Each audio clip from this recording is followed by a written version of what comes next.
ভারপ্রাপ্ত প্রধান বিচারপতি হচ্ছেন মোহাম্মদ আশফাকুল ইসলাম। শনিবার আইন মন্ত্রণালয় সূত্রে বিষয়টি নিশ্চিত হওয়া যায়। বিচারপতি মোহাম্মদ আশফাকুল ইসলাম 2022 সালের 8 ডিসেম্বর আপিল বিভাগের বিচারপতি হিসেবে শপথ নেন। এর আগে 2003 সালে 27 আগস্ট হাইকোর্ট বিভাগে অতিরিক্ত বিচারক হিসেবে নিয়োগ পান। 2 বছর পর 2005 সালের 27 আগস্ট হাইকোর্ট বিভাগের বিচারপতি হিসেবে স্থায়ী নিয়োগ পান। আশফাকুল ইসলাম মানিকগঞ্জের হরিরামপুর উপজেলার পূর্ব খলিলপুর গ্রামে 1959 সালের 15 জুলাই জন্মগ্রহণ করেন। তার পিতার নাম AKM নুরুল ইসলাম, মাতা জাহানারা আরজু।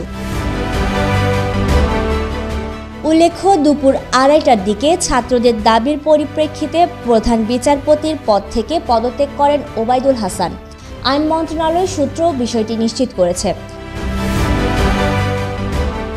সূত্র জানিয়েছেন, ওবায়দুল হাসানের পদত্যাগপত্র আইন মন্ত্রণালয়ে পৌঁছেছে। কর্মকর্তারা এ নিয়ে কাজ করছেন।